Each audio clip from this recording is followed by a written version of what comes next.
Bonjour, équipe C7 du Code comptabilité collégiale. Je vous lirai les instructions du corps pour ensuite laisser les juges se présenter un par un. Disposez donc de 15 à 20 minutes afin de présenter votre solution au juge. Le temps s'écoule à partir du moment où un membre de l'équipe débute la présentation.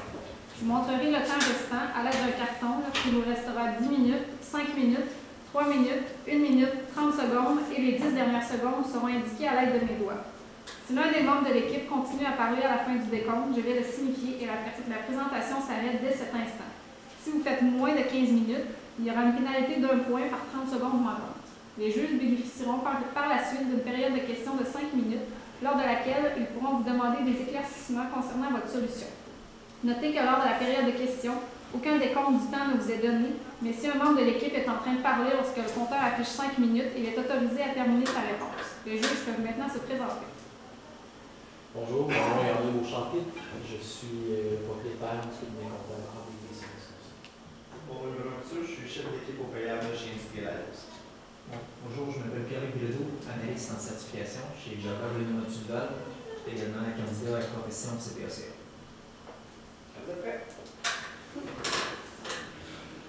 Gérer l'université, c'est comme gérer un club sportif. Vous voulez avoir de publicité, vous voulez que le monde vous voit, vous connaisse, vous voulez que le monde adhère, vous voulez susciter un espèce de désir que les gens ont quand ils parlent de vous, quand ils pensent à vous. C'est pour ça que nous, aujourd'hui, on est ici. C'est pour vous montrer, vous donner des conseils, les collecter moi-même, Roxane Pétanier, Antoine Fortier, dans le cas du pour vous montrer ce chemin vers le succès. Le succès qui va être certain avec la profession qu'on vous propose.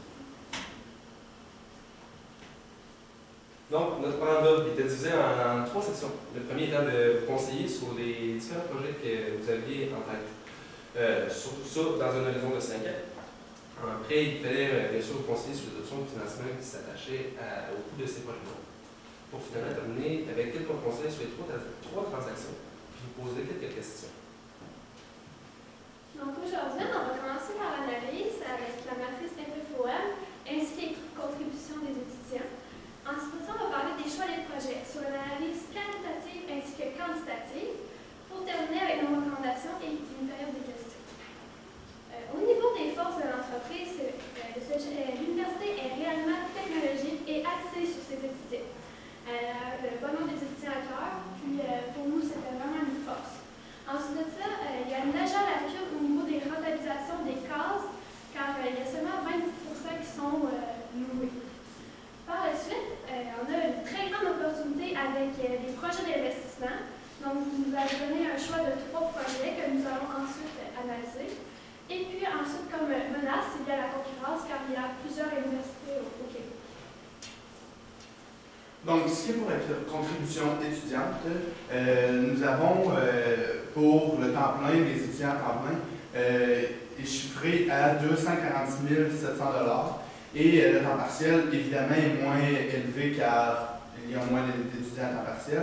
Il est élevé à 37 500 $ pour un total de 284 000 $. Mais bien sûr, nous voulons l'augmenter avec le nouveau projet qu'on veut implanter. Donc, les coûts vont augmenter. Donc, pour ce qui est de la comparaison des projets, le centre FSA ULaval, il peut accueillir jusqu'à 124 personnes. Bien sûr, il est calme, donc pour les travaux individuels avec les ordinateurs et le matériel nécessaire pour faire les recherches. Ensuite, les salles de travail peuvent accueillir à 84 personnes et il permet un bon travail d'équipe isolé des autres, donc pas dérangé par les autres équipes et il peut travailler fonctionnellement. Ensuite, pour ce qui est pour le salarium, il peut accueillir 114 personnes. Et là, le gros avantage, c'est que c'est lumineux et c'est ce qui rapproche le plus à l'environnement extérieur, le verre, la verdure, les arbres et tout ça. Pour les points faibles, le centre de FSA, il n'y a pas de travail d'équipe, donc les 124 personnes qu'on pouvait accueillir, c'est des travails individuels, donc vous allez perdre une certaine clientèle avec les travails d'équipe. Pour la salle de travail, il y a une perte d'argent des casiers, donc on élimine le 20% qui est utilisé, donc 1 065 $ par an. Et il y a une plus faible capacité d'étudiants, donc 84 comparé à 114 ou 124, c'est moins. Et le salarium, il ne prône pas la quiétude et la tranquillité, mais va engendrer un amusement entre les personnes. Ce qui est pour le coût du centre FSA U-Laval, la première année, vous devrez investir 955 000 approximativement. Et par la suite, l'année 2, 3, vous allez, les années 2, 3, 4, 5, vous allez investir pour l'entretien des fenêtres et la paie du concierge. Et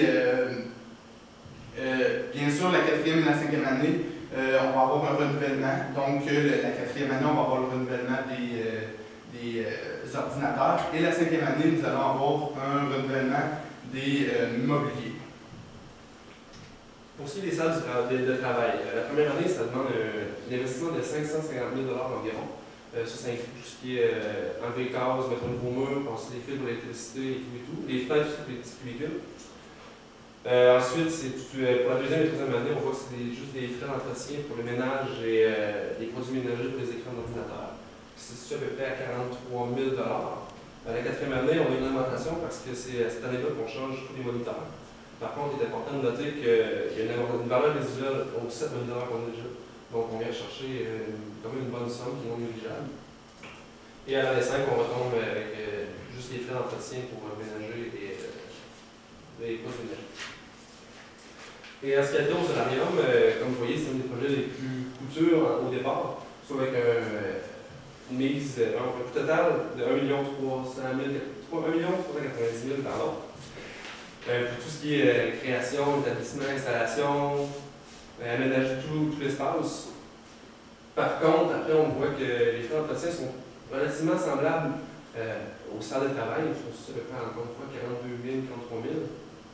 Et on a aussi une augmentation à la 4e année pour les immobilisations qu'on va changer, soit les divans, puis les tables et les chaises. Et en la 5e année, on revient avec juste les frais d'entretien. Donc, comme je viens de le faire, une comparaison des coûts totaux. Ça, c'est un tableau qui représente les coûts sous 5 ans. C'est une prévision, bien sûr, mais ça donne un bon aperçu de ce que ça va vous coûter sous 5 années. Donc, on voit très bien que le centre FSA Laval est entre les deux autres projets, avec environ 1 150 000 de coûts. Les salles de travail, c'est le projet le moins cher. Par contre, il faut aussi noter que c'est le projet qui rejoint le monde étudiant avec une capacité de 84, ce qui est non négligeable. Et le salarium, bien sûr, le projet qui coûte le plus cher. Donc, notre projet choisi. On a choisi le salarium. Bien sûr, c'est le projet qui coûte le plus cher, mais ça rajoute une nouvelle valeur à l'université, soit la valeur écologique, ça prouve aussi le développement durable avec le petit potager et tous les normes éco-énergétiques qui viennent avec. C'est aussi un très bel environnement un très bel air pour les étudiants. Je me rappelle dans mes jeunes années quand j'étais au Sénat. J'aimais ça, les airs ouverts comme ça, c'est le fun. Bien sûr, c'est pas nécessairement l'idéal pour faire des gros travails d'équipe parce qu'il y a un peu plus de bruit, mais c'est lumineux, c'est agréable pour le moral. Surtout en mi-session et en fin de session, on sait qu'on a besoin de ça, des endroits comme ça. Ça va aussi de l'argent, vous avez le droit à une subvention. Puis le coût de l'entretien est couvert en totalité par l'argent qui vient des cotisations des élèves et du jardin aussi, et des cases. Parce que si on choisit ce projet-là, on garde les cases en bas. Donc, ça inclut aussi que vous n'avez pas à augmenter les cotisations des élèves parce que tout est déjà couvert. Mais, on s'est dit, votre situation est très belle, même pour faire juste un projet. Donc, on a décidé de jouer le tout pour le tout. On s'est dit, on propose 2 projets en même temps. Soit le salarium et les salles de travail. Mais pas cette salle. On s'est dit, vous avez juste 20% des cases qui sont saisies. Donc, on s'est dit, on va enlever 80% qui reste. Qui sont la réhabilitation et qui coûte de l'argent d'entretien. Et on va créer 5 salles de travail au lieu de 7. Donc, vous avez l'argent qui vient avec les cases, et en plus, vous offrez une autre option pour les élèves. En plus du salarium, ce qui est très bon pour eux. Et c'est un endroit parfait pour le tour d'équipe. Au niveau du financement, les 2 projets ensemble totalisent un montant de 1 745 000. On a décidé d'utiliser la 25% du partenaire sur le montant environ 325 000 seulement pour ce projet-là. Ensuite de ça, on avait des liquidités, l'université avait des liquidités totales de 1 800 000. Mais on a décidé de ne pas le prendre en totalité. Pour plusieurs raisons, parce que premièrement, on avait l'université à une poursuite. Oui, il y a des possibilités de gagner, mais il faut toujours se garder un coussin pour ne pas avoir besoin de prendre l'argent ailleurs, comme qui a été le cas avec la poursuite. Donc, utiliser l'argent vraiment pour ce qui est utile. On a gardé 300 000 aussi, vraiment pour des achats qui peuvent être inattendus, puis on sait que les frais d'avocat, ça monte très rapidement. Puis, c'est pour ça qu'on a décidé d'y aller avec 1 million. Par la suite, on a décidé d'utiliser le prêt à la Banque Royale de 395 000. Pour nous, c'était pas avantageux de payer la statue et d'avoir du 2 %. C'est pour ça qu'on est allé avec le prêt de la Banque Royale avec du 3 %. C'était plus avantageux pour notre projet. Puis, juste pour vous rappeler, en faisant le solarium et les salles de travail, on augmente les emplacements pour les étudiants. Autant les étudiants qui veulent travailler seuls, au soleil, avoir une belle vue, et les étudiants qui veulent travailler en équipe, puis avoir un endroit isolé, pas besoin d'entendre les autres travailler. Au niveau des conseils sur les transactions, on avait 3 transactions qui posaient quelques questionnements. Donc, au niveau du mobilier qui avait été passé à la dépense, nous, on vous conseille vraiment de passer à l'actif parce que c'est du mobilier de bureau et il va y avoir des amortissements à tous les ans. Mais ça, c'est surtout pour que les états financiers reflètent la vraie valeur de l'entreprise parce qu'un bien aussi, ça perd de la valeur à tous les ans. Puis si on passe directement à la dépense, ça ne représente pas bien les actifs que l'entreprise possède. Par la suite, il y a la poursuite de l'université de 500 000. Nous, on vous dit de l'inscrire aux notes aux états financiers. Tant aussi longtemps qu'on n'a pas la résolution du procès, on peut dire ça comme ça, on ne sait pas si ça va être 500 000 ou bien 10 ou pas du tout. Donc, c'est vraiment important que les viseurs des états financiers puissent savoir qu'est-ce qui se passe. Donc, c'est pour ça qu'on vous incite à mettre aux notes aux états financiers. Par la suite, il y a l'assurance passée à la charge. Donc, l'assurance était pour 3 ans.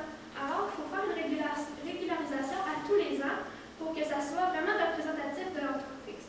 La charge assurance, elle devrait être de 883 333 au niveau de la première année, donc cette année, ainsi que les autres années, ça serait, présentement en actif de payer d'avance, ça serait 416 666 dans notre actif à court terme. Donc, nos recommandations, désolé, oui c'est ça, nous pourrions, avec la combinaison hybride des 2 projets, nous pourrions peut-être négocier une escompte sur les achats de mobilier, soit en achetant tout à la même place, donc essayer d'avoir, peut-être comme on avait la possibilité d'avoir avec les ordinateurs, mais un 5 % si jamais on dit je vous achète là, puis dans 3 ans, faut que je renouvelle, dans 3 ou 4 ans, il faut que je renouvelle, donc je vais avoir un 5 % là, il y a un autre 5 % là, et je vous assure d'avoir une vente dans 5 ans. Donc ça serait une possibilité. Ensuite, désolé, ça serait de rendre les cases plus attrayantes, donc peut-être avoir une petite rénovation en étant de rénover pour les lieux de travail. Donc, peut-être mettre un petit 5 000 $ de plus aux 390 000. Et ensuite, ça serait de placer le 800 000 en liquidité qui reste. Donc, peut-être obtenir du 1 % ou peut-être un peu moins, ce qui pourrait vous permettre aussi de payer des intérêts qui vont engendrer l'emprunt. Donc, et si jamais vous êtes... désolé, si jamais votre poursuite, ça ne se résout pas bien et que vous devez payer 500 000 ou 300 000, mais vous allez être capable de la ressortir vu que c'est une liquidité et c'est non à risque, donc il n'est pas gelé pendant X temps. Et comme conclusion, nous vous souhaitons une belle continuité, donc notre projet, notre proposition nous espérons qu'elle va vous procurer l'arrivée de nouveaux étudiants, donc une augmentation considérable des étudiants et ce qui a trait l'écologie et tout ça. Donc, voilà. Est-ce que vous avez une période de questions? Bien sûr que nous avons des questions. Désolé. Je me demandais, vous nous recommandez le projet du solarium en premier, en nous mentionnant qu'on a droit à une subvention. Je me demandais si vous avez tenu compte de la subvention dans le calcul de vos chiffres. On l'a calculé au niveau du financement, mais pas au niveau du coût total. Le graphique avec les 3 projets qu'on voyait, là, la subvention n'était pas incluse, mais c'était 185 000. Puis ce 185 000-là était inclus au niveau du financement détaillé du 1 700 000. Est-ce que vous avez tenu compte de l'argent dans le temps? Est-ce que vous avez utilisé des valeurs actualisées plutôt que des montants, des flux monétaires en dollars? Parler de l'inflation. Oui, si on veut, justement, on avait parlé d'un taux de rendement de 12 Vous faites de quoi? Quand j'ai fait mes calculs, c'est sûr que c'est difficile à estimer l'inflation et comment l'économie va être même juste dans 5 ans. J'ai tout le temps un peu augmenté mes chiffres à la hausse de 2 ou 3 parce que la situation économique du Canada est quand même relativement stable. On ne sait pas ce qui va arriver. Par contre, il y a quand même beaucoup de mesures en place pour éviter que ça pas une grosse inflation. Ben c'est ça, on a mis ça un peu plus à la hausse que ça pourrait réellement. D'accord. J'ai une question au niveau des contributions étudiantes. Il y a beaucoup de chiffres dans votre présentation, par contre, il faut beaucoup de détails. Est-ce que vous avez un annexe, quelque chose? Parce que dans le fond, je me questionne à savoir les montants que vous avez de revenus, cotisation étudiante, est-ce que vous avez considéré l'impôt aussi dedans? Est-ce que c'est un montant qui est net d'impôt ou c'est un montant brut? C'est un montant brut. OK, donc il reste encore l'impôt en les dessus. Ouais. Par exemple, on a enlevé pour les temps pleins, on avait 94% d'étudiants, je crois, qui ne demandaient pas le remboursement. Ça, on l'a enlevé. Je parlais de la part des étudiants qui demandent le remboursement, on l'a enlevé. Parfait. J'aurais autre chose, en fait. Dans vos recommandations, vous nous parlez de rendre les cases plus attrayantes. Mais auparavant, vous nous parliez d'y aller avec les salles, puis de scraper les 80% de gaz qui n'étaient pas utilisés. Si on les rend plus attrayantes, il ne va pas avoir une demande, puis là, il ne nous restera plus de gaz. Quand j'ai fait le calcul, de prendre le calcul pour savoir combien de salles on pourrait mettre, j'ai arrondi au plus bas. Parce que ça donnait un chiffre vers 6, admettons. Donc, il nous restait quand même quelques cases au-dessus de 20%. Qui peut nous aider justement à pallier cette demande accrue au gaz. Je me demandais, bon, on parlait d'un investisseur qui pourrait venir mettre un 325 000 là, si je ne me trompe pas. On est en train de parler, c'est pas encore fait. Ça marche pas, qu'est-ce qu'on fait? On va vous conseiller vraiment d'y aller avec la Banque Royale parce que c'était selon nous la meilleure offre.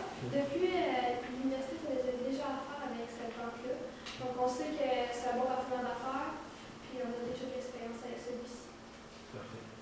J'aurais une petite question par rapport aux 100 000 que vous placiez. C'est une bonne idée avec les liquidités excédentaires, les placer, mais vous les placez où, comment, dans quel genre de placement avez-vous une idée? Dans un placement pas du tout à risque, donc sûrement des bons trésors, des trucs comme ça. Puis facilement retirable parce que s'il arrive la cour, tout ça, il faut être capable de sortir cet argent-là dès qu'on en a besoin. Donc vraiment dans des placements à liquidité. On posait des questions, on avait soulevé une questionnaire par rapport à un financement autre, parce qu'on proposait 2 banques. Est-ce que vous avez pensé à d'autres sources de financement qu'on pourrait aller chercher pour le projet? On y a pensé peut-être à augmenter les cotisations des étudiants, mais pour rester compétitif face aux autres universités, on a pensé que c'était pas une bonne option. Parce que le but, c'est vraiment d'augmenter les étudiants dans l'université. C'est pour ça qu'on est resté avec la Banque Royale, parce que depuis, on faisait déjà affaire avec cette banque-là, puis il n'y avait pas de... que ça avait mal été, donc ça doit être un bon partenaire d'affaires. Parfait. C'est un tour aussi. Là, j'ai compris qu'on y va avec le solarium ainsi que les salles de travail. As-tu une raison particulière pour laquelle le centre FSE de Laval on dit ça? Mais en utilisant le solarium, c'était au même endroit. Donc, on ne pouvait pas faire un 2e étage et en plus d'un d'un solarium au-dessus. C'est pour ça qu'on a choisi une des deux options. Donc, les deux, c'était des travails individuels. Puis, on trouvait que le solarium avait bien plus d'avantages. Donc, au niveau de la luminosité, puis du potager, c'était pour nous la meilleure option face à l'autre. La période de questions est terminée. Merci. Merci.